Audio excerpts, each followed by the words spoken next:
So the facilitator for today's workshop is Beth Murray, who many of you already know, but I'm going to let her introduce herself, and she's going to guide the discussion from this point.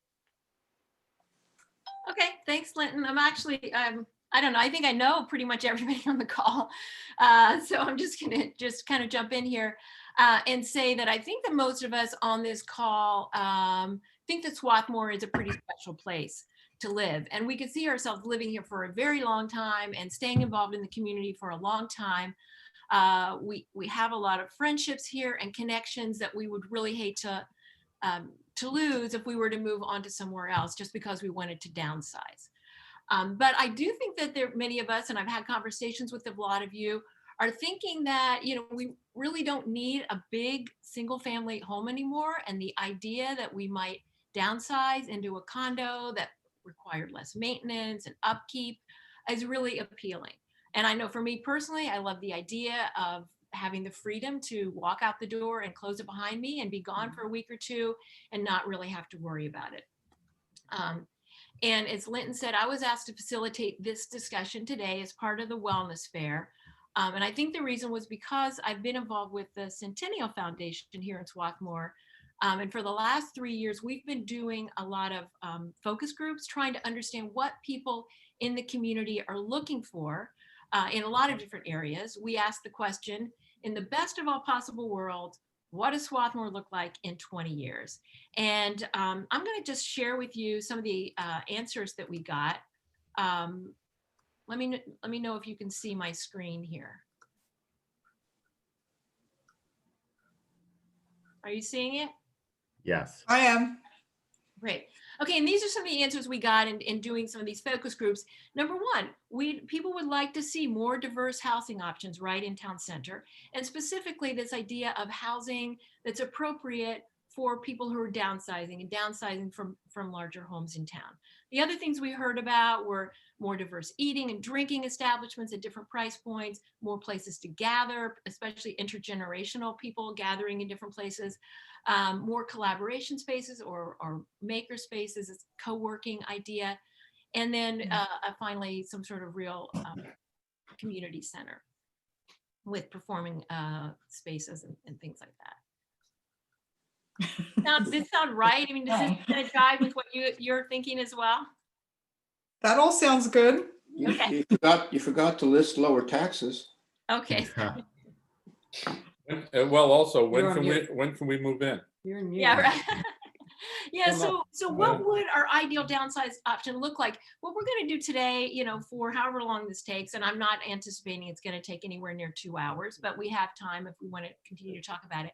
But what would the ideal downsizing option look like? So the purpose of the call today is really to do some brainstorming, generate ideas, kind of come up, not necessarily with a consensus, but hopefully something that we can actually visualize that we would be excited about.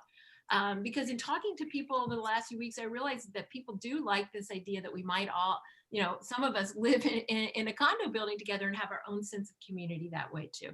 But this is not about launching a development project. I certainly don't have any interest or expertise in that. This is a conversation so that when the time is right, that we as a community are ready to move forward and make something happen. So before we go any further, I'm going to stop sharing my screen. And I would love for people just to chime in a little bit about why you joined the call today. And you know what, I might just call on you since I can see people's faces, but what about this conversation is of interest to you? So maybe I'm going to start with you, Greg. I'm interested because we are hopefully aging in place, but there's going to be a point in time when we don't want to be in our relatively, for Swarthmore, small house, but I think it's way too big for 2 people. And I will in part wear my college hat because I think the college really wants downtown to become a more vital place. Okay, great. Okay, I'm looking at Mark and Judy, my neighbors. Do you guys have any thoughts? Why did you join the call today? I was hoping to move away from the Murrays. And you go. do that. We've been looking for the last couple of years at a variety of options, mostly in the area, actually maybe all in the area. We haven't been into the city, which had been an idea, but I don't think it's anymore on the agenda. And a lot of what we've seen either requires more rehab than what we want to take on as a next step. And there are features that we would be looking for that we're not finding, such as, you know, we think long-term, it probably makes sense to look for something that has a bedroom on the first floor, you know, that kind of thing. Yeah. We love our house and we're very actually grateful that we're there now, in spite of what Mark just said about our neighbors. And so we're happy to be there now, but I think, you know, going forward, we would be wanting to think about other kinds of options for ourselves. Yeah, great. Sharon, I'm looking at you. Why are you on this call? Well, I'm grateful for my house right now too, having 3 kids come and move back in. So the timing is right for me to be here. But, you know, as I look out when I stop working, I want to be able to travel more. I'm hoping my kids are launched and they're not living with me, and I want to stay in Swarthmore. I love Swarthmore, and I want some place that's going to feel like Swarthmore and feel like home, but that I don't have to worry about. Yeah, yeah. So I'm not going to call on any more cold calls here, but other people jump in. What is it about this idea that interests you? Well, I'll volunteer. Thank you. So Cordelia and I have been talking about moving into the village, and by that I mean the central business area, for a couple of years, or at least, you know, having an option to do that. And there is no such option. There are commercially developed properties that could be, because the new owners the right to go up to 5 stories. So there can be retail on the first floor and living above that. And most of the properties are owned by Pastuzik or the co-op or individual owners, you know, in the smaller Tudor style buildings. They can all be redeveloped, or some of them could, quite easily. The question is, can we interest a developer in doing that? And I know the most analogous case is Ardmore. You may consider it overdeveloped, but they were able to bring apartments and condos into the central business area. And I'd like us to be able to talk to some of the developers who worked in Ardmore about the conditions that permitted that to occur, and to see if we couldn't create similar conditions so we could also have living options in the central business area. Great, thanks. Yeah, anyone else? Beth, I just from Yeah. my perspective, it's Marty. Mm-hmm. Linda and I live in a house that's right now very manageable. We know that someday it's not going to be quite as manageable. We do have such an affinity for the town. When we think about what our next step in life is going to be, we just can't come up with anything that offers us what we already have here. And if we move, we'd be looking for the same things that we already have in Swarthmore. But, you know, more than that, just from a planning standpoint, one thing that we can be sure of is that things are going to change as time goes on. And I just think that it's absolutely critical that we take hold of some of the planning process and do it in a way that makes sense for everybody, that we do it in a way that in fact meets the needs of people here in the community. And that we take some control of the future of the town. And I think this is a great first step in looking at our downtown and what the needs are, and what's really feasible to do in the short and in the long term. Great, yeah. And if I could chime in, Beth, it's Linda. I agree with what everyone said. You know, we all, I think we feel the same way. As Greg said, wanting to know we can stay here when the time comes. But also as a realtor and working with a lot of buyers, recently I've had experience with people in their 60s and 70s who want to stay here, a friend of mine, my best friend, wanting to move back here from DC. She had to give up and move out of the area because there just weren't enough options. I just think it's a real concern right now. So many people want to live in this town and we don't have options for them. Yeah. So, We don't have single family homes that are small, have what we're looking for, have that 1-floor bedroom that I think the Wertheimers mentioned. There just aren't those options. Yeah. And, you know, that are even somewhat affordable. Yeah. So. Okay, yeah, other ideas? Anyone else? wanna You know, share? So go ahead, Ellen, and then we'll go to John, Kathy. I've been in discussion about this for multiple reasons as we age and as, you know, future health concerns come up. But I also know that my mother and father moved from a single home to Swarthmore and lived in Strathaven's condominiums, which was a great solution. And they really enjoyed the feeling of being able to be a part of the town and be a part of the whole senior citizen. Sit outside if you want. As well as Okay. other, you know, when they felt that they couldn't stay in their apartment and my mother moved into she's in a senior living facility, it really hasn't been as fruitful for her. And I can see that I don't want to find us in a situation where we have to immediately move somewhere where we can't be surrounded by the community that we love, the ability to interact with all generations and not just senior citizens, and not being sequestered away somewhere. That's what's really appealing to me. So we really do want to figure out a way where we're not having to deal with a larger home and a yard and a garden that my husband's obsessed with.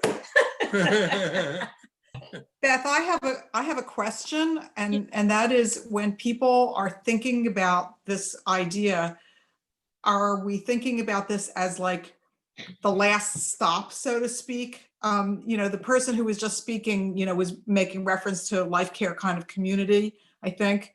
Are most of us thinking that we'd like to have a place where we could age forever, I mean, for the rest of our lives, or are we thinking of this as one step and then onto something else later? Because I think that has some impact on what ideas we come up with. That's a good I point. want to make a comment about Judy's question because I think it's an important one.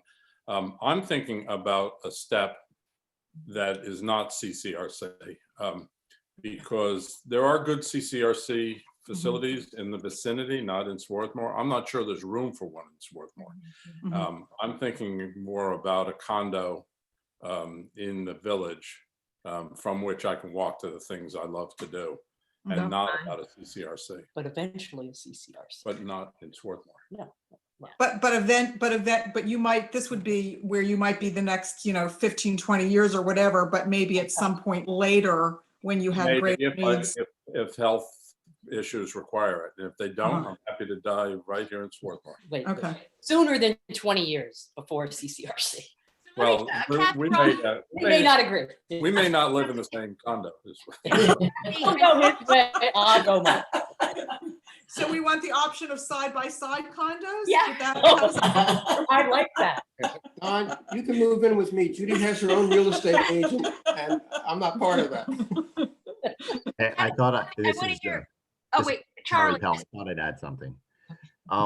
One of the advantages of being in Swarthmore for us is being connected to all the transportation options. And I think that's key because, you know, for one, being on the bus route, for example, means that caregivers, people who can help in day-to-day life, you know, can come to us via the bus. Another thing, of course, is we can take the train into the city and we're close to the airport and all of those things. So having access to transportation is important. And plus, I might add, I don't intend to drive in 20 years' time. So I suspect by then that, you know, we'll have driver transportation options or drivers provided transportation options. That's also important. We'll have driverless cars. Probably. I agree with what Charlie said, and I see this as just a step, but I like being in the village, and I did think it was a development call. Is it even possible? I mean, with the college or Pastusic, or, you know, is there any space or building? I look at that building right on the corner of Chester and Rutgers across from the bank and the post office. I think it's college owned now. I thought, oh, that would be great. You know, I want single floor living, you know, maybe with bedrooms upstairs, but I could see myself in a condominium. I like being able to walk to the co-op. You know, I saw from my own family in the Midwest, once you can't drive, it's a big change, but I think you can walk. You know, you could walk to the library, you could walk to the co-op, you know, even if you're not able to drive, there's still plenty of places to go if you're right downtown. And that's a very good point about people being able to come to you on public transportation when you need assistance. That's key.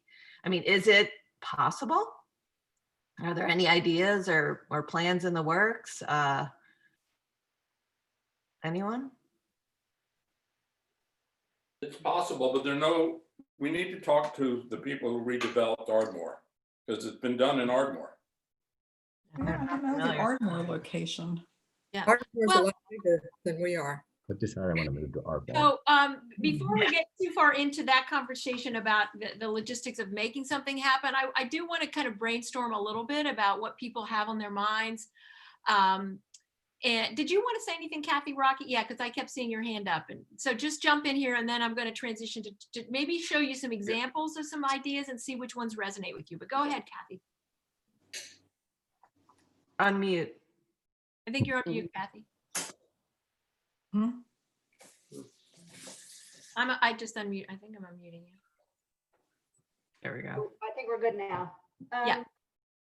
So what I want is, I know I feel like I'm an outlier in some ways, but I would love to have, and guess what I'm talking about would be a development situation where there were some condos and some townhomes, because I would really love a townhome that, you know, I had like a first floor bedroom for when I needed it, but bedrooms upstairs for when my kids came to visit, and, you know, maybe a little small patio, and still be able to have, you know, people that had their cats or their dogs or whatever. But still at, you know, if not downtown, like close to downtown, you know, and a place to pull my car in, so I didn't have to, like, every storm go out there and shovel the, you know, de-ice the car and all of that. So, I mean, I know, and I also know other communities on the main line have really lovely townhome options, but here, the only ones we have are right along the tracks, and I don't know. Yeah. Okay. Vicky Shelter, I see you've got your hand up.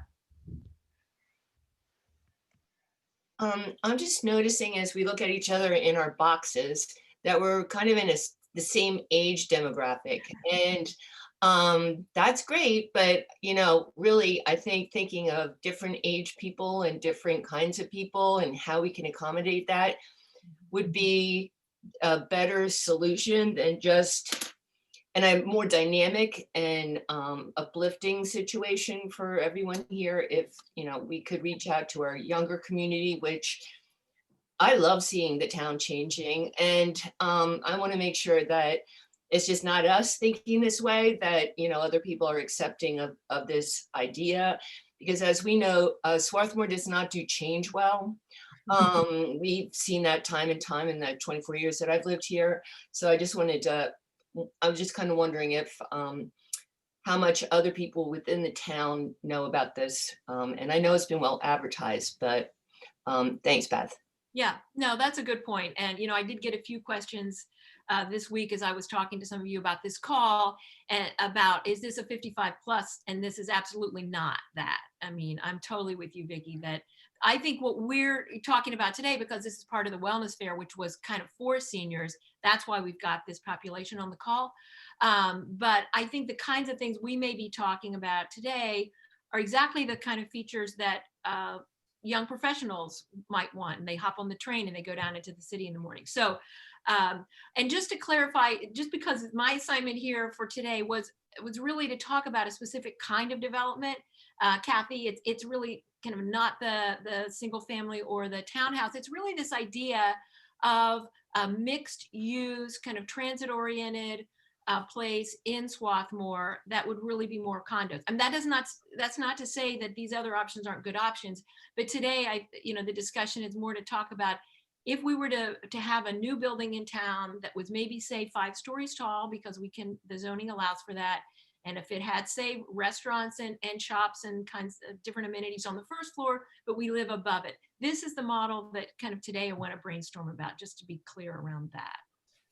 But obviously voice your concerns about it. And if there's other models you'd like to groups to consider, that's great. But kind of today, that's my assignment, was to really flesh out that model that I've just described. So I'm going to go ahead and share my screen again, because I just want to make sure we all understand about some of the things that have happened in the last few years. For example, there had, after the revitalization plan that was issued 20 years ago, there have been a substantial amount of changes, things to address what came up in that plan, and one of them was zoning. And so if we're looking at the map here of Swarthmore, the part that's orange, town center, is zoned for more density now. It is zoned to go up to as much as 5 floors with some setbacks. And so this is the area that, I'm really thinking, we're really thinking there could be potentially some sort of development.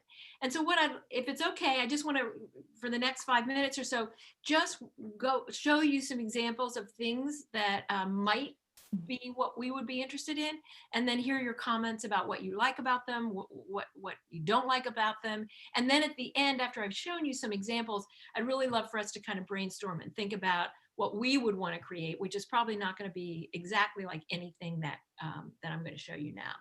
So first, let's look, and maybe some of you know this place.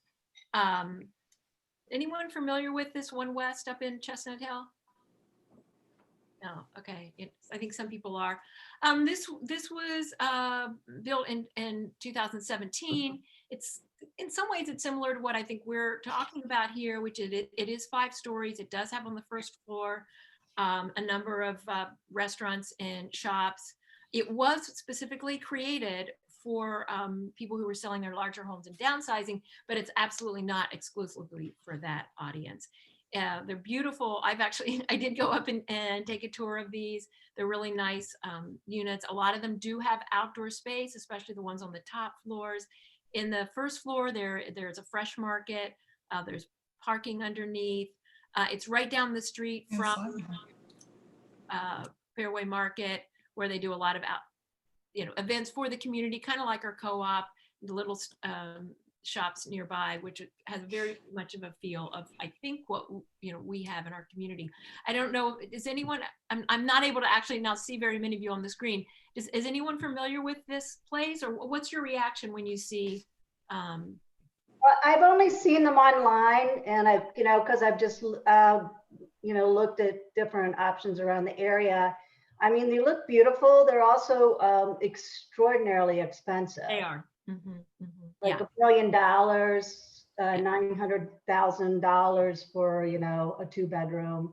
It looks way too big for Swarthmore, honestly. Like, like 4 blocks together, or a full block. I mean, do we even have that much space? Yeah, would depend. We do. And when you say it looks too big, everything's going to look too big, because it's going to look much bigger than what we have now. And but we can't build 5 stories without it looking too big. And I think we're just going to have to get used to bigger edifices. So is it like down? Help me. Is it like a 1 square block that would be 5 stories? Or is it half a block? May I speak? We were there last weekend.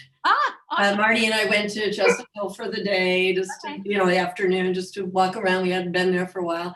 And we, noticed that building. I took photos of it. In fact, it is about a block, and their downtown is about 8-10 blocks long, with stores and restaurants and things on both sides, and a train station there and stuff. So proportionally, it's not that, overwhelming in that setting, but it looked very, very nice. And it is only 20 units. I mean, it looks big, but they're large units. There are a lot of 2- and 3-bedroom units in this place. I'm going to continue to show some more examples, and then when I get through the examples, then maybe we can, talk about the specific things we like about them. I don't know if anyone's familiar with One Ardmore Place. This isn't, Don, I don't think what you were talking about, but this is a new building like what we're talking about. It completed in 2018, and these are apartments instead of condos. Mainly 1, 2, and 3 bedroom condos. A lot of amenities, a lot of like things that we maybe want to think about whether we would want. For example, here you can see there's actually a green roof over a parking garage. There's an outdoor space with large outdoor television, with grills, fire pit. Then there's indoor space that's a common shared with a bar and I think it has a pool table. There's a gym also in the basement of this building. Anyone familiar with One Ardmore Place? Yes. Yeah. We are. Yeah, we are. And it's right, you know, kind of in the middle of the downtown. You can walk from there to all kinds of stuff, as well as to the train station. Okay. Yeah. Look nice. Okay. This is a little farther out in Malvern. This is a much bigger development. I think this is way more than what we would want. But East Side Flats in Malvern, again, this is also apartments, but these are smaller apartments, 1 and 2 bedroom apartments. It has, again, a lot of common space and amenities. There's a business center, you know, a Wi-Fi lounge. There's a swimming pool. I know there's a yoga studio there where they do spin classes and things. I know they have extra storage in the basement. Anybody familiar with the East Side Flats in Malvern? Yes, yeah. It's nice, and it has a great, the first floor has a fantastic place called the Buttery, which is fun to check out. What is that, a restaurant? What is that? Mm-hmm. Restaurant, coffee shop.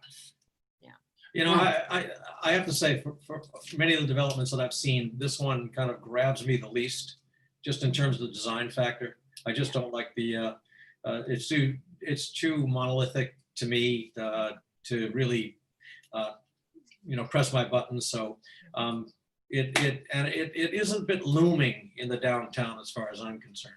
It is huge. Yeah. Right. Okay. Beth, can I just say one thing? We haven't talked at all about price point. Yeah. And I think that, you know, I'm wondering if we don't want to think about a variety of price points. So, you know, if you're thinking about different kinds of families and people at different stages of life, you need to also think about the different, you know, ability people have to pay for these different types of units that we're looking at. Yeah, you're right. Yeah. I mean, and that's true. The one west in Chestnut Hill, I think that it starts at around $850. So that's really high. I don't think that's at all what we would be looking for as a starting point in Swarthmore. The last two I showed you were both apartments. The one in Ardmore starts at about $2,000 a month rental. This one's more like $1,400 a month rental. I'm going to show one more here. This is a little farther afield, up in Morristown, New Jersey. Anybody familiar with 40 Park? And this is about 35 miles west of New York City. So again, it's this transit-oriented development where they have, you know, a train right into Manhattan. It's actually right on the historic green there in Morristown. This is a condo building as well. And these started around $400,000. So it's slightly different price point. But again, the idea of the first floor, restaurants, shops, and then above they have, I think this one is 7 floors of apartments. I mean, not apartment, condos. Here's just some pictures. They're very nice, right? And then this is really farther away, but I'm showing this not because this architecture would at all appeal to us in Swarthmore, but it's an example of architecture that was built to fit with the surroundings. So this is actually in Cherry Creek North, if you know Denver very well. And this was built specifically with the idea in mind that there were people in the community that wanted to downsize. So this, I mean, anyone can live here, but it was targeted at empty nesters. And there's a real focus in this development on outdoor space. And so that's why you see a lot of the terraces here. So it really enables people to have a feel that they're outside because there are large windows that look out onto the terraces. And these start at about 500,000. These are condos as well. And then a lot of these places do have roof decks that really allow space where people who live in the building can come together. I'm assuming, does anyone know about this space or any experience in Denver? Yeah. Okay, and then one last one I'm going to show, and this is really far afield. This is out in Oakland, California. And I'm showing this because it's a completely different kind of model. This was created not by a developer, but by a local nonprofit called the Unity Council, which in its origination 65 years ago was the Spanish-speaking Unity Council. And it's really a community development. On the first floor, for example, in addition to having restaurants and shops, they also have a medical clinic. They also have a senior citizen center. They also have offices for some nonprofit organizations that support the Spanish-speaking community in Oakland. So, for example, there's a lot of events that happen in this community throughout the year. This one, like the Day of the Dead, that really bring people together. And this is affordable housing, or it's a mixed income housing. It's not all upscale. So it's a different model than what we've seen.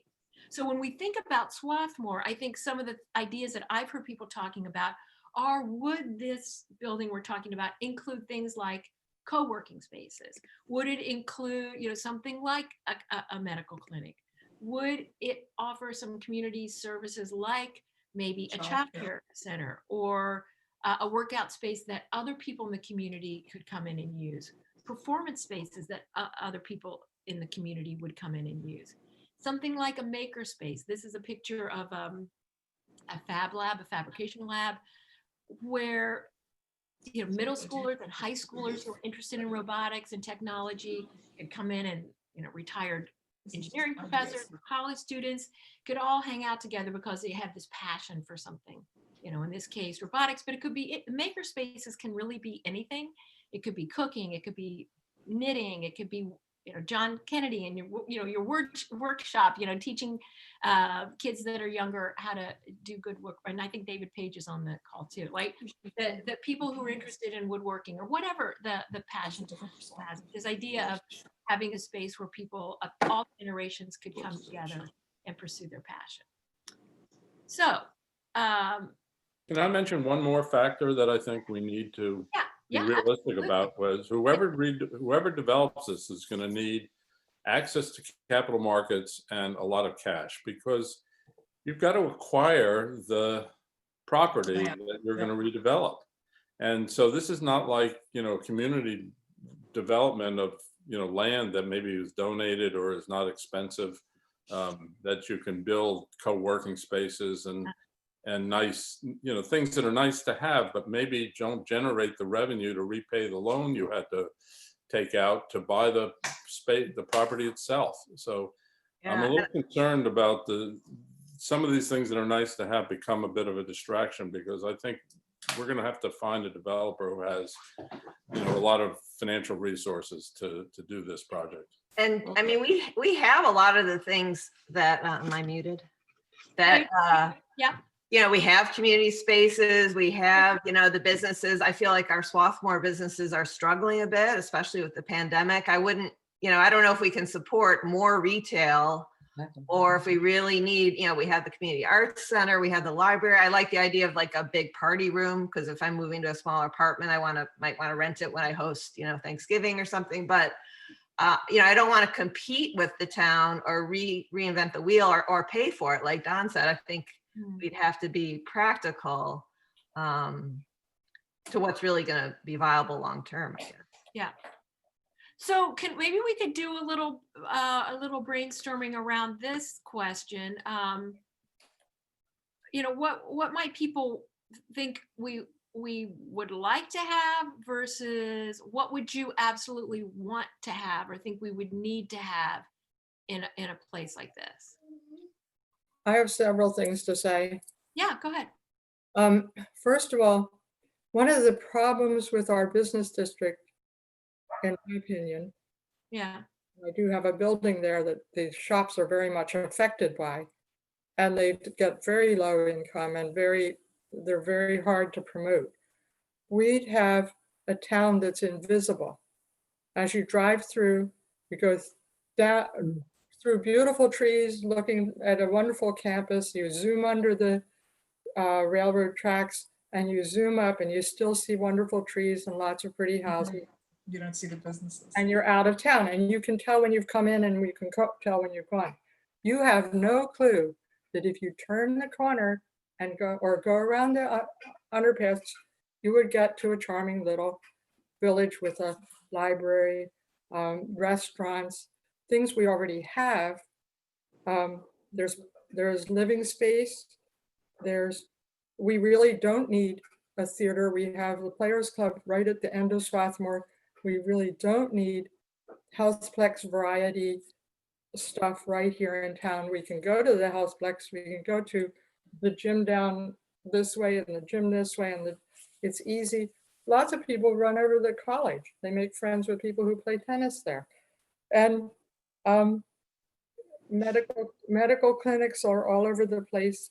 A maker space would be a great idea because that would be almost an interesting store to have, first floor, but it still needs to be supervised and people have to be ready. But the in and out of town is a deal breaker for much of what happens. It's people that would be walking through traffic.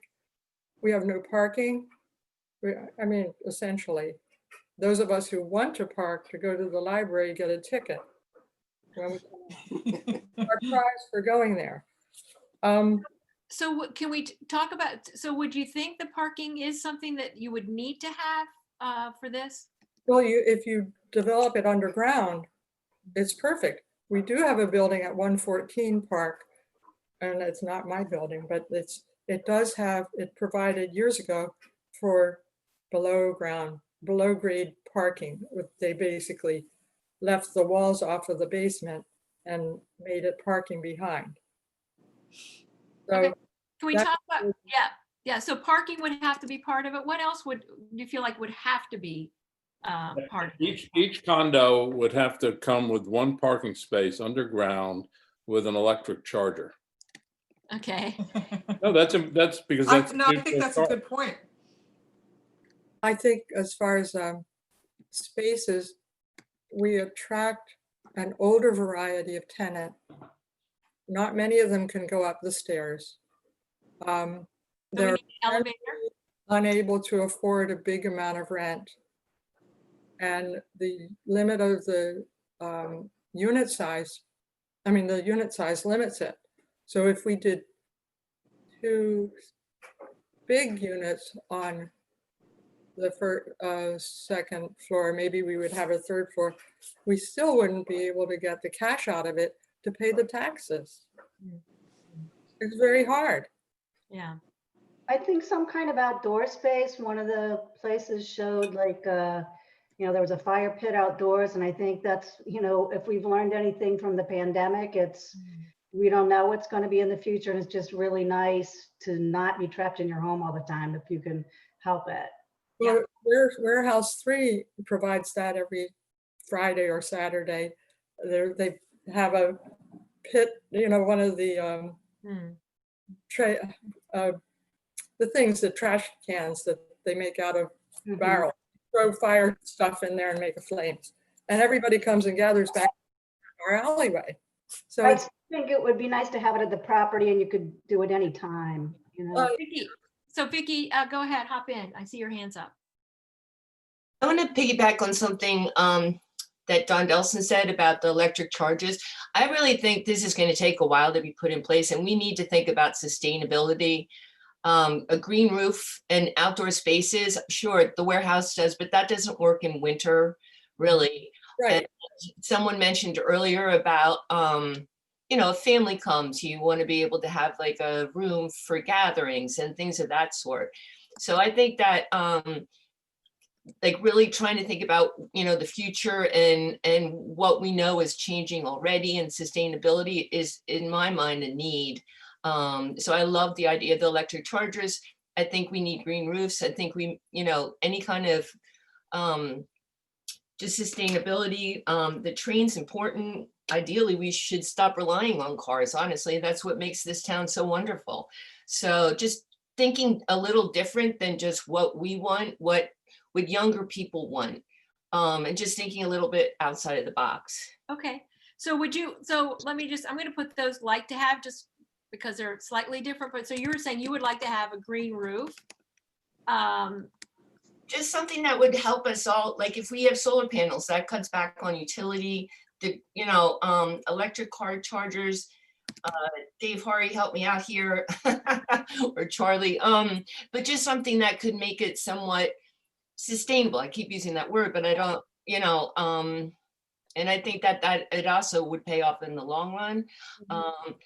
I also, maker spaces are huge. All schools have them now. So I think that that's just going to be something that, it might be different than what a lot of us are used to, but.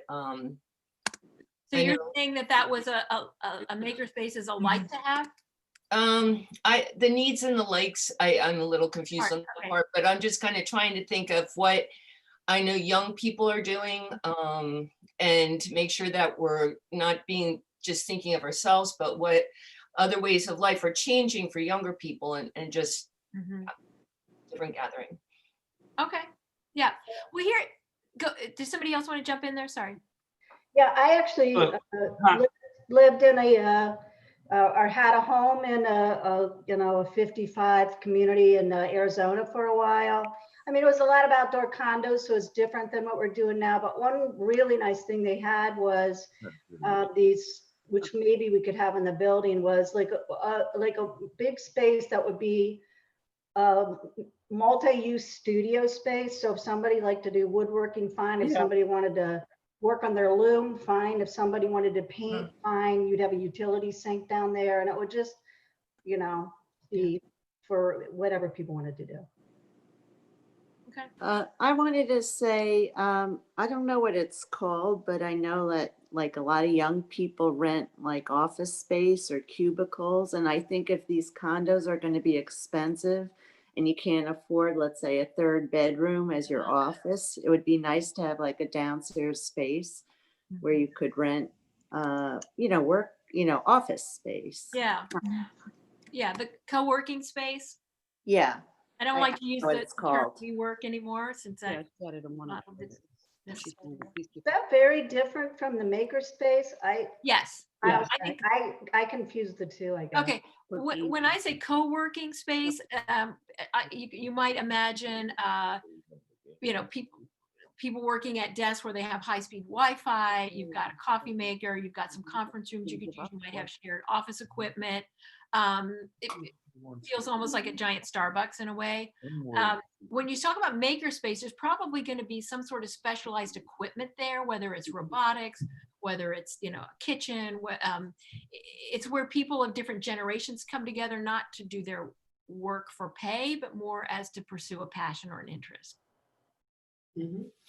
Beth, I would always also say, just for me personally, a need to have would be exercise space, somewhere in the building where, there are yoga classes going on and, that kind of thing where you can, where you don't have to drive to, a place to do that if you have a tiny apartment.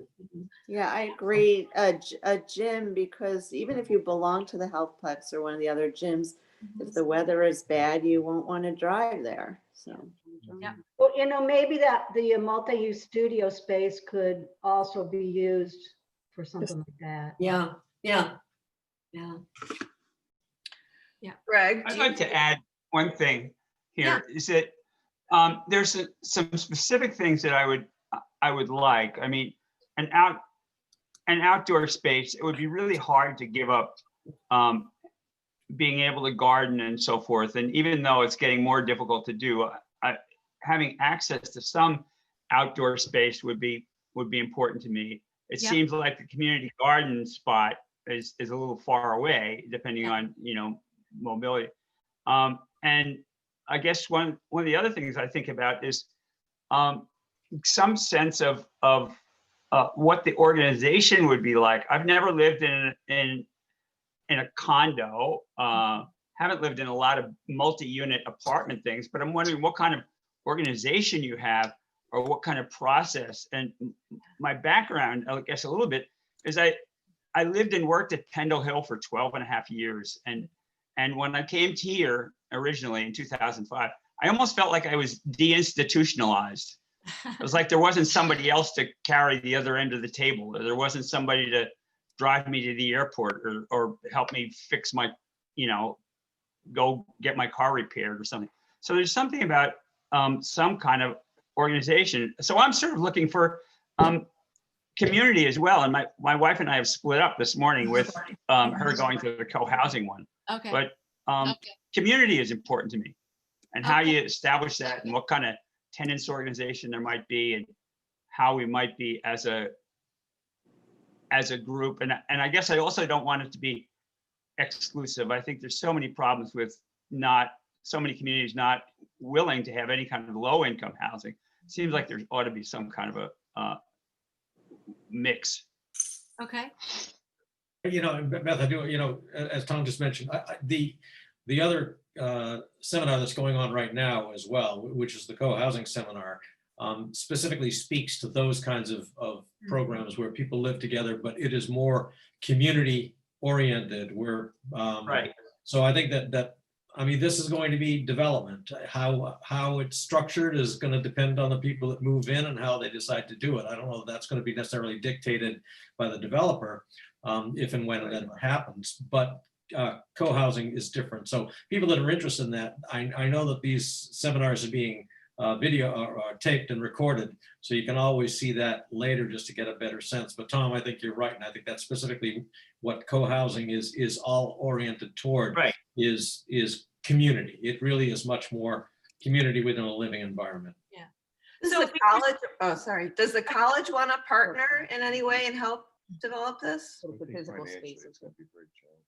Greg, are you still on the call? Yeah, I'm here. I would say we're open to it. I mean, at this moment in time, because of the pandemic, it's sort of not the ideal time to talk about big investments. I don't think for a lot of us, but as Beth knows and Sharon knows from the work we all did together through the Centennial Foundation, that, you know, a lot of your material comes from, the college has some real needs too that could be met. And I would probably add to the like to have, if not need to have, some sort of childcare or other facility that, given the changing demographics of our faculty, we're going to have a lot more younger faculty over the next 20 years or even 10 I don't know what you mean. We have. and they're going to need a place for their kids to go.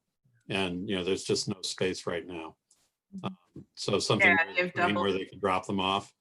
And I think for me anyway, the idea of living in a place that maybe had some livelihood, live kids running around would be kind of fun. I know. You know, just that intergenerational feel. Because I think, and I don't know, Don, this is something I think you and I have talked about some, you know, the last thing I want to do is live somewhere where I feel like I've been warehoused. So multi-generational is very important to me. I agree. That's very important to me too. And I can tell you what I don't want. I don't want long hauls, right? I don't want it to look like a senior living community. Yeah. And what I want lots of windows, and I want to be able to have pets, right? I'm very simple. I don't feel a need to replicate what's already available to us outside of, you know, that available to us in the community or even further out. I really don't need a gym. I would like a place that, probably because I don't work out, that's another problem. But I would like a space for gatherings. I don't know who said that, but that's really important to me. Yeah. And nobody's really, you have. Can I say something about the need to have, by the way, Beth? I apologize for interrupting you. I don't think this building needs to have a childcare facility. I'm not sure that the center of town is the place for a child care facility. And I don't know what the revenue per square foot of a child care facility is. Remember, the developer is going to look at this as revenue per square foot. And anything you put in there that has low revenue per square foot is a negative to the developer. And so what pays more, residential square footage or business, retail? So would it be better to have a first floor apartment or a first floor business? I don't know the answer to that. I just know that if this is a condo building, that you get your money from the sale of the condos, not from rental to a childcare facility. Right. So childcare facility could go on the like to have category, but I don't think it belongs in the need to have. Yeah, and I'm just putting the you know, because we've got questions around the exercise space and the childcare facility. I'm leaving it in the need to have, and I'm putting it in the like to have, because for some people, I feel they said it was a need to have, and then for others of us, we're saying no, it's just a like to have. Okay, thank you. Yeah. One other thing, I would absolutely want to have 3 bedrooms. So for me, if it was a 1 and 2 bedroom place only, that wouldn't work for me. Yeah. Yep. Well, it'd probably be good to have a mix of sizes if we want to have different, you know, generations and income levels. You can't have everything the same. Would that allow for a studio apartment? Sure. Yeah. Yeah. One with basically no bedroom. Sure. I mean, is there a problem with, I mean, Lee, when you say that, what's your distinction of a studio? Does it suggest a different kind of place or? Kind of more like a large room. No, yeah, I understand what a studio is, but in distinction, saying why we might not want to, is there a reason why we would not want to do that? No, I'm just thinking of, I mean, if you're going to cover all bases, there are people that need the small, little tiny thing and would love to be in a nicer building in a nice community. Yeah. I was always amazed at how many sort of young professionals chose to live in Swarthmore, right on Dartmouth. I used to live across the street, and I wouldn't see them around town, but I'd see them hopping on the train and going to work. A lot of them were like medical residents. And but I want to ask Lee something about studios. Aren't they usually rentals and not condos? Studios? Well, it depends on what you own the building and do with it. You can rent them out. You don't have to. You can even condoize them. Sure. Okay. I know when I was living in Boston and I wanted to buy a place, the studios were the only ones that I could afford to even look at. So it might be an option for some people. And so I know, Vicki, you've brought this up and several other people, this idea that it wouldn't just be 55 plus. So in thinking about other generations, what do you think they might say they would need to have or want to have that we don't have on the list already? Well, they're going to like walking to the train. Yeah. Everybody will. Yeah. Beth, I would point to West End Flats. I don't know if anybody's been in that building, but it filled up immediately. It's rentals, and they go from about 1,700 to about 2,700, from 1 bedroom to 2 bedroom. They have a pool. They have open space areas, gym, gathering areas with fireplaces and sofas, parking, and you can walk to the train, and it seems to have, and you can have a 1 pet under a certain size, and it's attracted. It's a really young. It's very young because we are over there having coffee a lot at Burlap, and it's. I know an older person who lives there. Hey, Sharon Hester, you'll have to put your dog on a diet. It's too far. I mean, I like something right in the Ville. Like West End Flats appeals to me, but I would not consider that walkable to downtown Media when I'm 80. Maybe not when you're 80, yeah, but I mean. Or 60. Yeah. I mean, if I'm carrying things and it's bad weather, it's not. I mean, I have a girlfriend who lives right on Edgemont. That is walkable. That's 2 blocks. Going up the hill on Baltimore Pike and crossing the street, it's different. Yeah. Well, Marcia, if you're 80, maybe there could be like a little bus that came around to pick you up. A trolley. Yeah. A little bus. Like the Strathaven. Yeah. Yes. All right. Hey, Beth. Somebody mentioned, pool. I don't know. So when you think about younger people, is that something that they would want, or do we not need that? Okay, I see Marcia saying no. Everybody's shaking their head no. Okay. It takes up so much space too. Yeah. I mean, And we can't have everything. Yeah. This is a place to live primarily, and a great place to live. And let's make sure we build a great place to live. Yeah. I also think you have to think about the liability that's associated with some of the things that we're talking about. Like childcare has a huge liability, associated with it, and so do pools. Yeah, and I'm just to think about something like a childcare facility again. I mean, I think it's Greg that brought that up, because if this is something that the college really values, if this is more of a partnership with the college, we might not need to think about it, what the cost per square foot, if this is something the college would be interested in, I'm guessing. Greg, because I know this is something that's really important to you, right? So I'm It's thinking. a current problem, right? Yeah. I'm thinking about this downstairs retail area. I mean, I agree with the fact that Swarthmore is hidden, and I'm not sure we could, I mean, I'm not a business person at all, but I'm not sure we could attract businesses to rent there. And maybe the space is better used for more residential, since we only have 5 stories. And I'm beginning to think these 3-bedroom condos are going to be very much in demand, because all of us coming from big houses are going to want 3-bedroom condos, or at the very least 2. We need the space. It's selfish, but you're asking my opinion. We need the space for ourselves, right? Yeah, right. You know, but you know, on the other hand, and I agree completely that part of the problems and the weaknesses that we have in town is that 320 acts as a bypass. People don't see the town as they're coming down and going up 320. It's always been difficult to get in. People need to know it's here. On the other hand, I take a look at what's going on at Village Vines right now. It's a very small little space in the middle of town that's beginning to get a reputation and become a destination. And I really think that, you know, while we have to be careful about the kind of expectations we have for retail space, especially in the current economy, there are abilities to create retail spaces and restaurant spaces that do become destinations and do what we want to do, which is attract people into town. And it is possible, you know, if you build it, they will come if it's the right thing and if it's what they want. And again, Village Vines to me is kind of points that out really strongly in terms of what they've been able to create in a very, very short period of time. And word is getting around. I mean, people we see there are not all from Swarthmore. I agree with you. But we have the retail space that can be re-envisioned. I really think we need more residential, and I'll be a better consumer.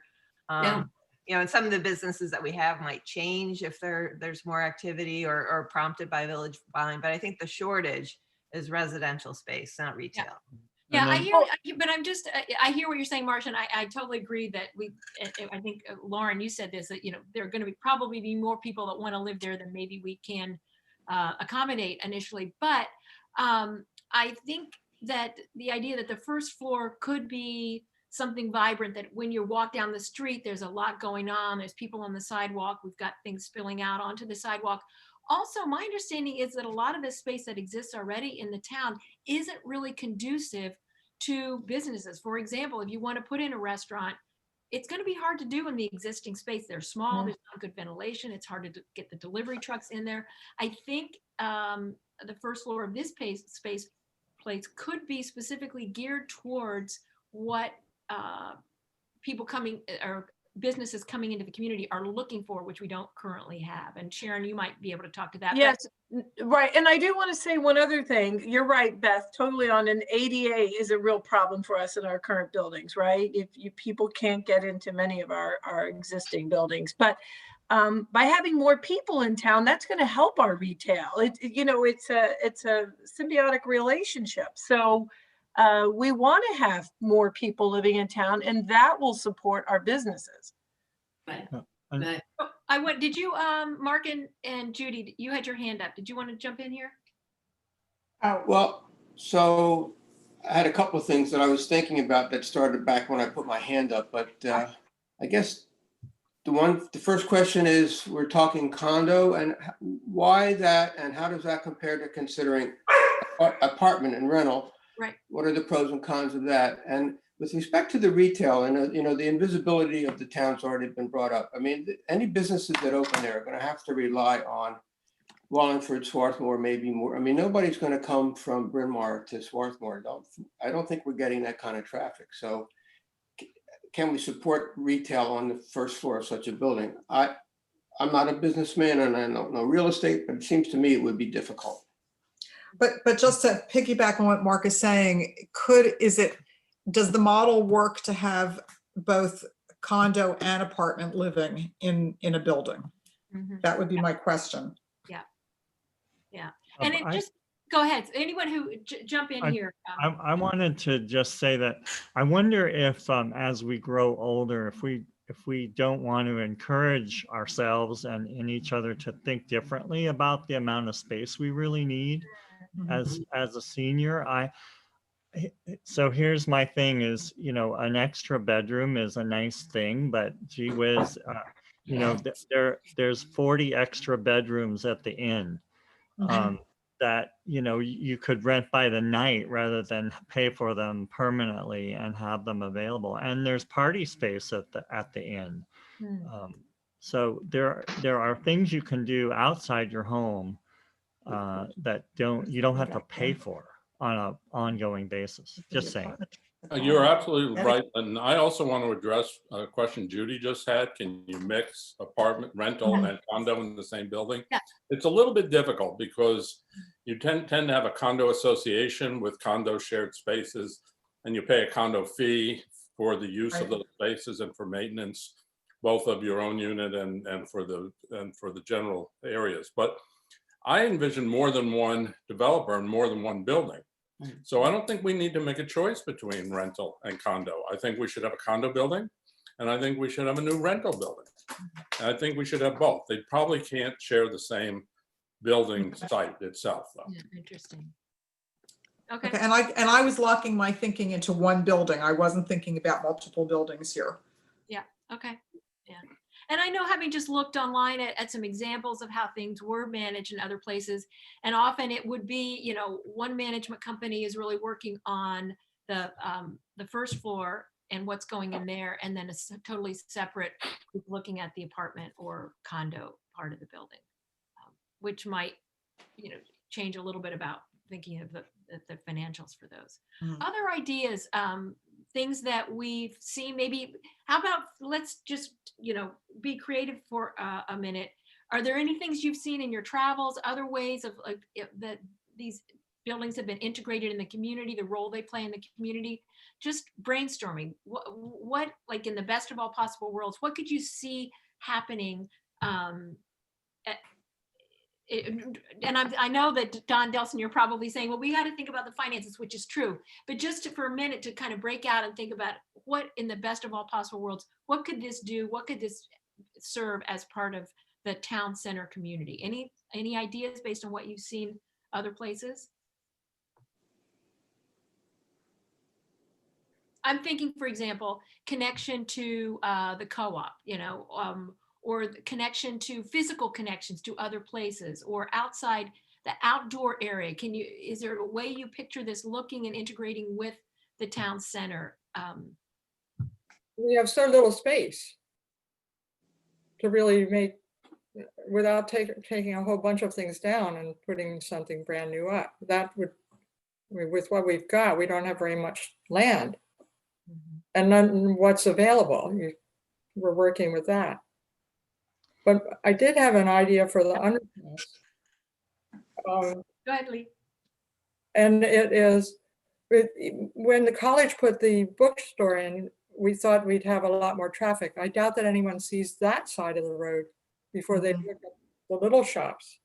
But, and they probably don't even notice it.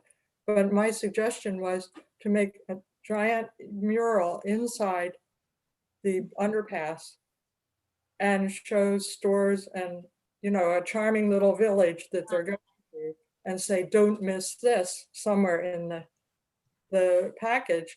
Because the murals that, well, first I put that mural up because I was sick of the graffiti going on our buildings. I mean, and then it's so wonderful to have the warehouse do the same thing. And I don't mind putting a mural all the way down our wall, but down there, it could help with people passing by. A mural and some kind of attractive thing to make them go, well, once around the circle and go look. Yeah, yeah. We come back to the idea that we'd have to tear something down. I mean, I think that's the elephant in the room here, that this what we're talking about would require taking down something that exists today. But who wants to get rid of their buildings? We don't know yet. Yeah, we don't know. We don't know what the opportunity is. You know, so I think it's early, but that's why I think we should actually talk to some developers, because I think we need to know what the requirements of the developers are. Because a lot of these nice to have, need to have are not inexpensive and don't necessarily produce a lot of revenue. So I think talking to a developer early in this process would be useful. That doesn't mean choosing a developer. It Yeah. means understanding what developers require. Are Yeah, the most of Pastuzics interested in selling anything? Say that again, Marcia? Are the Pastuzics interested in selling anything? They have a lot of commercial. Yes, I mean, I think that anything we talk about has to be based on the assumption that that would happen. Yes. Yes. I mean, without knowing where, you know, what physical space, it's hard to really envision anything for me. Do other people? I Oh, have a yeah, Katie Schultz, go ahead, Go jump ahead. in. Sure. I was gonna say, is there any land that the college would consider, I don't know, selling, Please. leasing for such a project? That's a great question. Yeah, Yeah, I know, it's a well. great question. Right across the. Sorry, Greg. No, I mean, certainly nothing on the central campus. You know, the only other property that we have that's strategically not working for us is Morganwood. But I think that's too far away from downtown for this discussion. But you know, that's a real challenge because it's been a hard property for us to fill with faculty. Personally, I don't think that is too far away, just saying. Okay. You know, Well, I that's think still walkable. I live What's the very close to Wertheimers It in is far. Morganwood? The problem is What? it's off by Yale and Chester. Yeah. So good. Go ahead, Marcia. I live very close to Morganwood, and it is very difficult because you're cut off by Yale and Chester. You don't really feel part of downtown. So I think. And also, who's going to go there for a restaurant?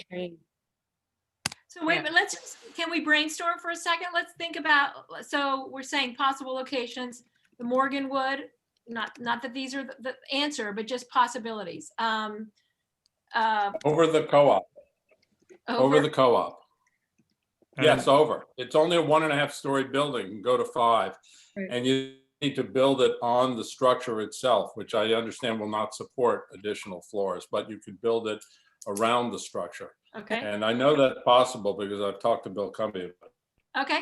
There's Yeah, also another one. There's also Yeah. that empty lot next to the town dump where, you know, recycling center where, next to where the Marys used to live. That's an empty lot. I know somebody approached the owner of that piece of land at one point and he wasn't interested in selling it, but it is an empty lot. Okay, so Morgan. But I think it's How about only that? zoned. Yeah, but you rezone. The air rights over the SEPTA parking lot. I like that. I like that a lot. Where's I that? thought of the ballet, the ballet studio. I don't know if the owner's interested in selling it all, but it's a pretty large, a decent sized footprint. And then behind it is the tot lot.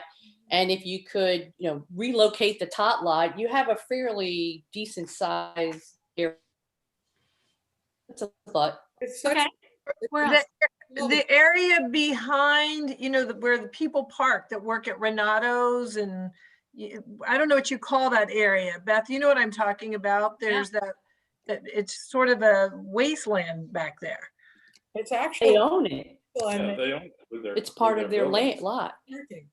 It's for parking for the. It's like, it's that area, it's got like a 1-story building back there. Does anyone know what I'm talking about? There's a lot of stuff, yeah. Yeah, where Yams used to be, for those who live here long enough to remember Yams.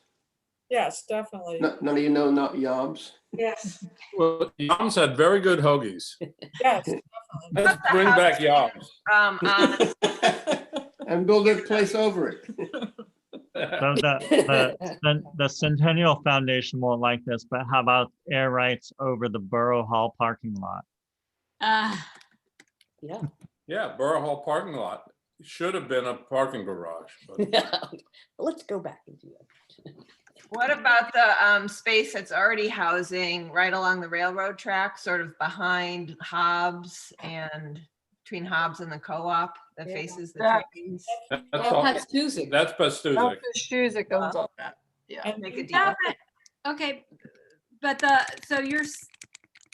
but when you say it's Pastuzic, does that necessarily mean we can't? No, you know, all of Pastuzic's property is He owns the whole available. block. No, I understand. Yeah. So are we talking, Marcia, were you saying just the area where that small kind of? Well, the more the better, I think, with space, but That whole block. The Yeah, block? they hold the whole block. I mean, I couldn't imagine the co-op before it was built. But then once that happened, it was great. But Yeah. and I lived down the street at that time. I'm like, so I'm willing to I have understand. another idea. Yeah. And Another idea. I'll get in trouble for this. Your house. Yeah, on South Chester Road between Fieldhouse Lane and the dorms there, where the baseball field is. The That new should be baseball field? Yeah, that should be developed because then when you come up out of the underpass, you are in downtown. Right. Okay. I like it. I have an idea. The Paulson's building, I think Bill Brooks owns it. I think he owns the whole building, and that's a good sized area. Yeah. That is actually a great location for this. Yeah. And he could still have his rug store, blinds, everything on the first floor. Yeah. Well, he rents that out. I'm saying. Yeah. Yep. We all know where we're talking about there with, it has kind of a brick facade. It's not really the Tudor style that the rest of the town, right? Yeah. Yeah. Any other possible, okay. And again, nothing's off limits here. This is just brainstorming. So we're not going to question. My favorite is that building that I mentioned. I think it's 101 on Chester, between Chester and Rutgers. You have to buy that from the college. Yeah. Greg. How about the Methodist Church? Okay. Greg, your building has just been repurposed.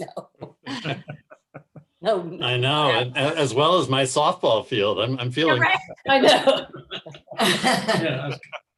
Yeah, I was saying, no dinner tonight for Linton. Yeah. Exactly. You'll be back in Connecticut. Isn't that where it came from? He came from. Any other locations? Yeah. What about down at the corner of Yale Avenue and Chester Road, where there's some little shops there, the big parking area, but that's a good chunk of property there. Yeah. That is a good idea. Like it's almost like it looks like a little strip mall or something, right? I don't Right, know. right. It actually has a barber shop. What about the street? But that could, that could. And then a bridge to the medical offices across the street. I think that's too far. Or that could be the other building. Right. Exactly. That's the rental. We can't let people drink in either one of those establishments because there's too many opportunities to get killed. Right. Borough Hall. Ah. The one over the fire company. So you're saying over Borough Hall, is that right? Over, yeah, build up over. Absolutely. The fire company. Yeah. Okay. Yeah. But then- if you then we have repurpose the- kitchen fire. Then cover the parking lot and go up from there. Okay. Repurpose the parking lot that was recently built at the bottom of the college fields. Oh, that's a good, well, yeah, that's one before. but Yeah, this good. is right under the. So right- I want to make sure I understand, David, which one are you talking about?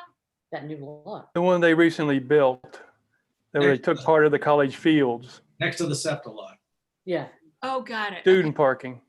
Yes, right. Okay. Poor Craig. Does part of that belong to the hotel or part of that is for hotel parking? No. Is that a different place? Yeah. Okay. Anything else? Any other locations? How about the older building that has the Swarthmore Flower and Gift Shop? That whole building that's. Is that Schreier or Shire? How do you say that? Shire building. Shire You building? could maintain the historic facade and then build, behind it. That's Pastusic. How do you spell Shire? S-C? SHIRE. Right, SHIRER. Shire. And that, That already has apartments upstairs. it belongs to Pastusic. Right, yep, it's part of that. Yeah. The And student- the PNC Bank is right next to that. Yeah. And there's a little lot between them. Mhm. Yeah. Basically, we're saying all of the downtown and surrounding environs. Yeah. It's kind of interesting to think about this, some specific locations. I think it makes me just it helps me anyway, think about what, where it could be and what that would mean for the kind of thing that would go in there. I don't even know, Marty, do you know off the top of your head, if we go down as far as Yale Avenue, is that still part of the density, the 5-story? No, it's not part of town center per se. No, they're going down that far. Really, town center ends pretty much, I guess, at PNC Bank. I don't even think 101 South Chester is specifically designated as town center. Is that what you're asking about? Yeah. I mean, I guess then there would have to be a variance in order to build 5 stories in that location. I think yes, in many of these cases, you're probably looking at ordinance issues. How about more intensive development of Dartmouth House? We have to ask them. Again, yeah. Well, we're just coming up with ideas. Yeah, this is just brainstorming. Yeah, they could love that place. Start everybody, you know. What's that? I hear something. Cordelia, were you just saying something about that? No. Oh. You want to mute? Let's mute. Yep. In the Bryn Mawr Trust Building. Nothing.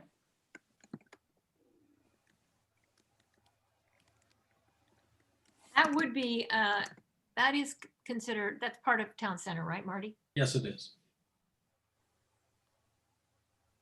We'd miss the round bank. Wait, isn't that Bryn Mawr Trust? What's the It round? is. Yes, it is. Yes, that's what we called it. Oh, okay. What about the buildings on Rutgers that there's like a dentist office and stuff? Hit ourselves. Next to the post office? Story apartment building? 107 Park. 107 Rutgers. Rutgers. Those are condominiums. Condominiums, yes. They used to be apartments. I was involved in that condo development.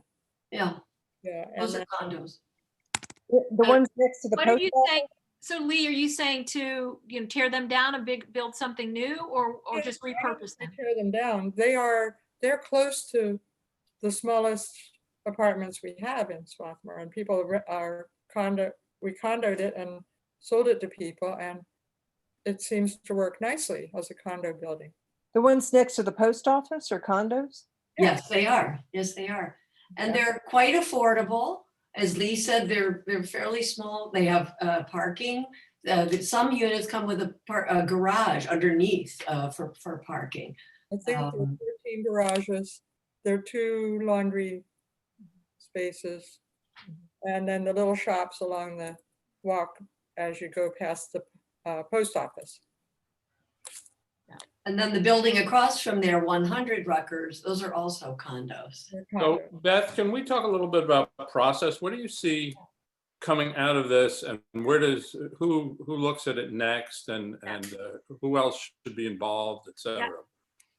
Well, that's a good question. So, if there are people on the call today that wanted to stay engaged with this, that are excited about looking at some of these possibilities, looking at some of the locations, seeing what we might be able to put together in terms of, a group of people that would try to move forward and find a developer or whatever the appropriate next steps would be. I think that would be a good conclusion from today's call, because I don't think today we're going to, make any decisions, but we certainly could start the ball rolling in getting some people who are really interested in moving this forward to get together.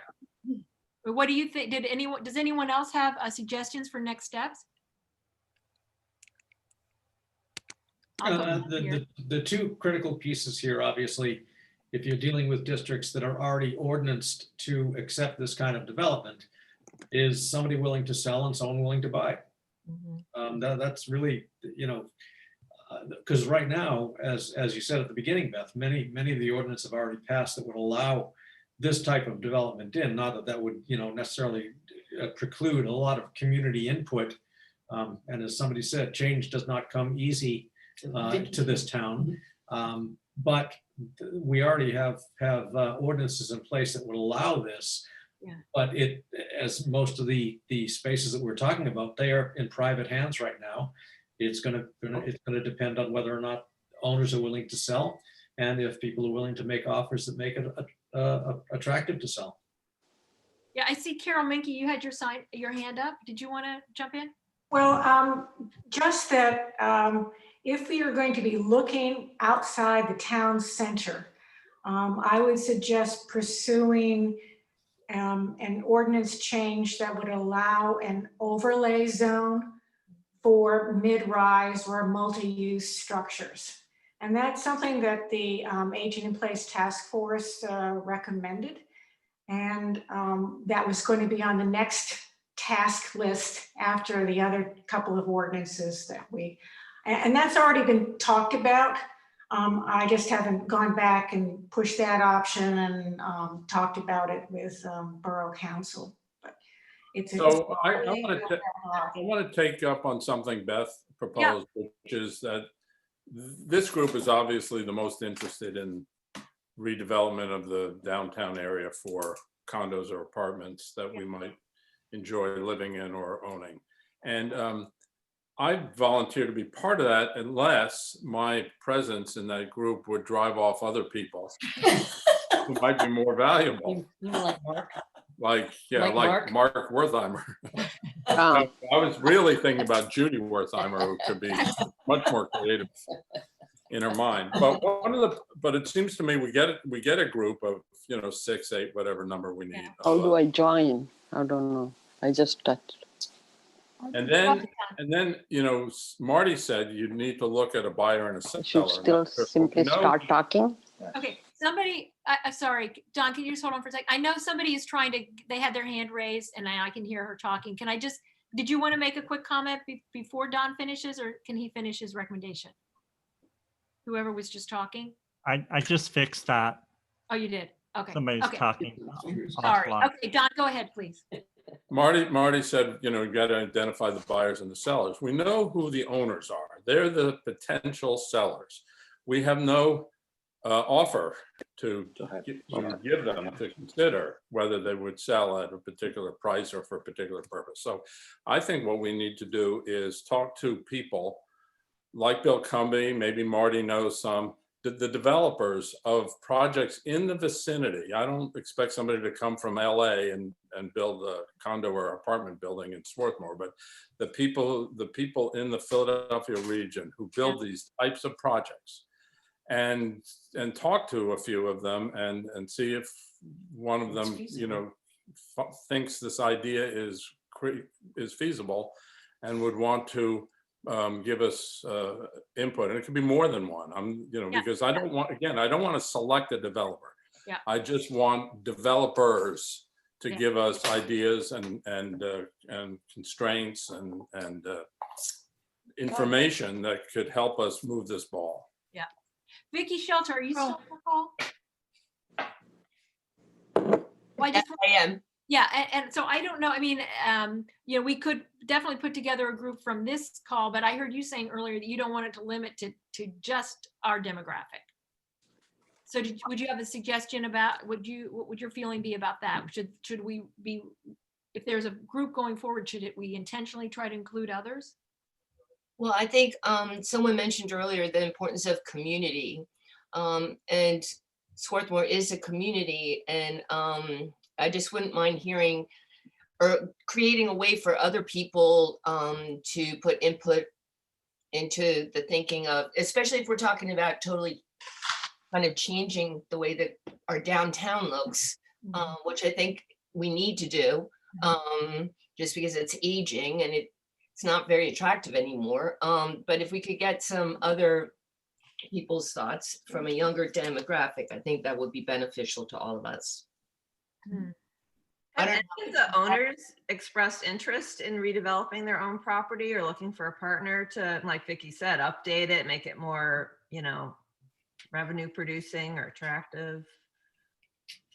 So, Marcia, you're saying that that's part of what this group could do, or that kind of a separate initiative? I mean, I think we need to reach out to the owners. Yeah. What do you want to do? Do you want to redo it? Do you want to just sell it? Do you want to be a part of this? Or are you never going to sell it? Should we move on? I mean, we're stuck just because of the space limitations. Okay.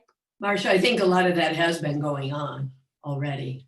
Do you have any intel? for a number of years, but I'm not at liberty to say anything about it. Yeah, it has been going on. Oh, yeah. And really the biggest owner is Pastuzik, Yeah. and, you know, and we're hopeful that there will be some movement in that area. Yeah. Hello, Yes. Linton. This is Vim from Upper Saddle River, New Jersey. Hello. Yes. Yeah, I just wanted to say I enjoyed listening to all of you. Wonderful. And I just really wanted to congratulate on a beautiful meeting. And I really appreciate your including me in this. And I really loved it. Thank you. Have a nice day. Okay, thank you. Thanks a lot. All right. Katie Schultz, I see your hand is up. Just jump in. Are you muted? I can't see you. Katie? Yeah, can you hear me? No, I'm talking to Katie Schultz. I think Oh, Katie has okay, her hand up. Maybe that wasn't intentional. Okay. Okay, other ideas about next steps. So creating a group that would both start to talk to some potential developers. And I mean, what are we thinking? You know, well, the idea was even at least thrown out there that we might want to start talking to property owners in town, but I hear what Sharon and others are saying, that that's already been done to a certain extent. Possibly look at thinking about overlays for parcels outside of town center, and potentially talking to other people that aren't on this call because of their age or whatever, and seeing if they would want to be included in the discussion. What else might we do next? Carol, did you want to say something? I would say look at some kind of flexible programming. Take the must-haves, would like to have, and say, what does this really mean in terms of square footage? What are the trade-offs? What are the leading edge prototypes about how to flexibly design interior spaces for the future? Not our needs right now, but where everybody is moving toward in the future, as far as needing cars, that third bedroom, that second bedroom, you know, with partition. So I'm talking about it from an architectural programming point of view.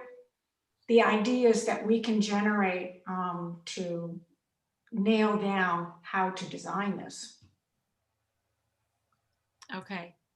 Is there, Beth, is there any value, and you and I have talked about this a little bit, in having some, not hard and fast, but some commitments from people like us to actually buy into a project like this? So that when we are talking to developers, we have in our back pockets, okay, we've got 20 people ready to buy a unit if you build it. Oh, we would make a soft commitment. It depends on the units and the building and the environment and, you know, et cetera. Yeah. But of course, we're interested or we wouldn't be on the call. Yeah. Okay. Yep. There's one thing I see as a trying to justify or figure out in my mind. We generally don't get people who can afford a whole lot in our buildings. And so we don't have them set up for luxury people, plus they're not big. So I'm wondering because what I noticed Pastuzik has is also mostly low-end clients in his buildings. That's true. I think we're trying to create something a little bit better than that. Yeah. And then where do those people end up going? You displace them from Well, I mean, if you think, Lee, if some of the places we just brainstormed it wouldn't necessarily be displacing, but you're right, that's an issue. Other places that we brainstormed would be displacing. You're right. Yeah. And I will just say, you know, we didn't talk about this today. We did talk about it yesterday, but when the Swarthmore Centennial Foundation over the last 3 years has been doing the focus groups, we also did pay for a couple of different studies to research what the demand is, do a market assessment. And the company that we hired to do that, U3 Advisors, did come back to us and say there is a gap There is need for housing on the higher end. It just doesn't exist today. What exists today, meets a certain need, absolutely, but there's this unmet need that we're trying now to tap into, which is, on the higher end of the market. Right. Yeah, Katie, I see you keep raising your hand, I think, but can you hear me? Yeah, now we can hear you. Okay. Okay. So, hey, hi. This has been a great conversation. I was just wondering, since we talked about, making it multi-generational, which I totally agree with, whether we can create a series of focus groups, maybe with some realtor input, because there's probably a lot of younger people that may want to move into Swarthmore, but can't afford it. That we might find that if there was an apartment living or a reasonably priced condo in our multi-use facility, that they may, consider moving in. Because I really think that we're going to need to hear what younger people might want, as we sort of talked about earlier. Yeah. So. Yep, good point. Okay. So doing focus groups could be a next step too. Do you have any idea about how to reach out to people that, like you said, aren't even in the community? How would we reach out to them? Well, I think some realtor input might be helpful. So if we have some local realtors that are talking to younger people that are looking at Swarthmore, Wallingford, this area in general, but are concerned that they might not be able to afford it, we might be able to pull some of those people into a focus group. Okay. Good idea. Any other next steps?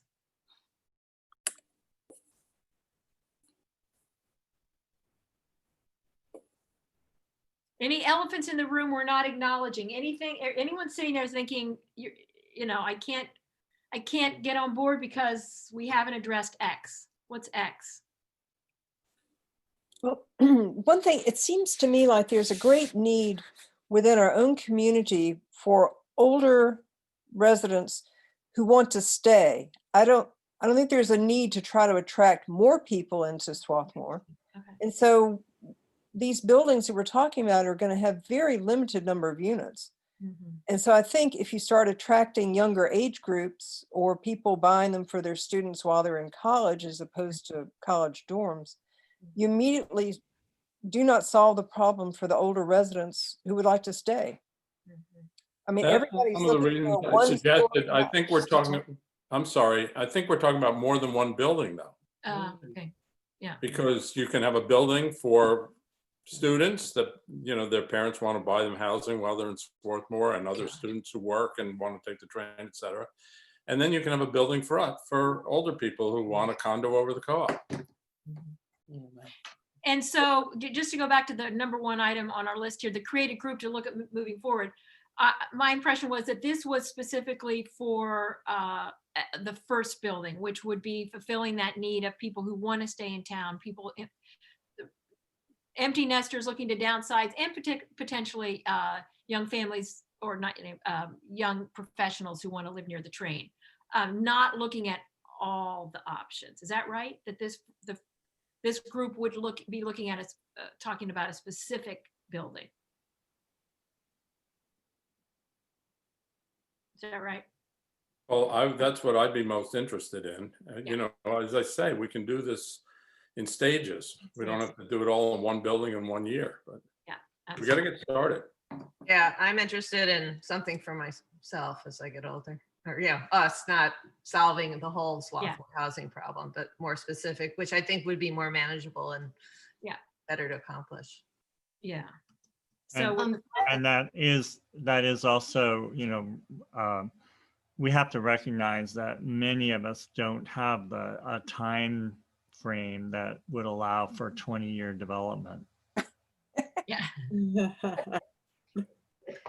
Well, Linton, to piggyback on what Linton just says, that's the reason we need more transparency and within the community, because I mean, it took 20 years for the inn to be built. And let's not fool ourselves. And I just feel like, how is this information that we're gathering today, how is that going to be put out into the community for others to know about? Because we have to be open about this. This is a major change for our community.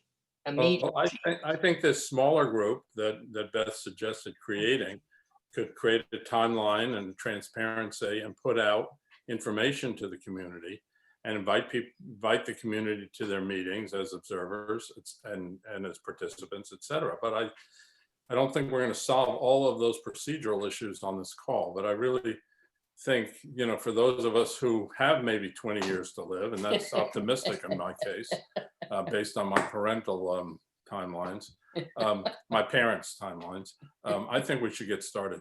Okay, well, how about this? I'm just gonna stop the screen share at this point so I can see you all. Should we, how about this, if you're interested in participating, do you want to put your email address in chat?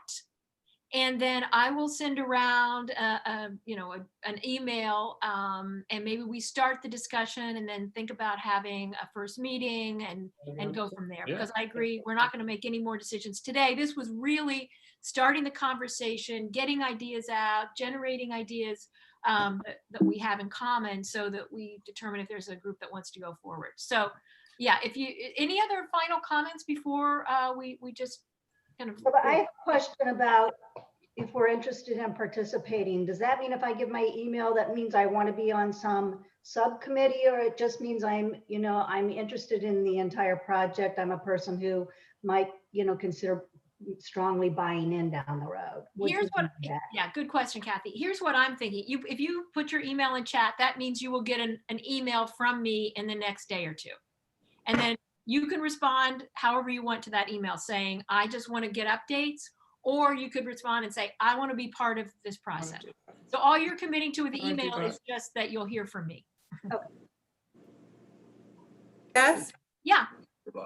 How soon will the video be ready to look at? I'll answer that. Yeah. Beth, are you ready to close? Because yeah, I'm ready to close. I just want to say thank you.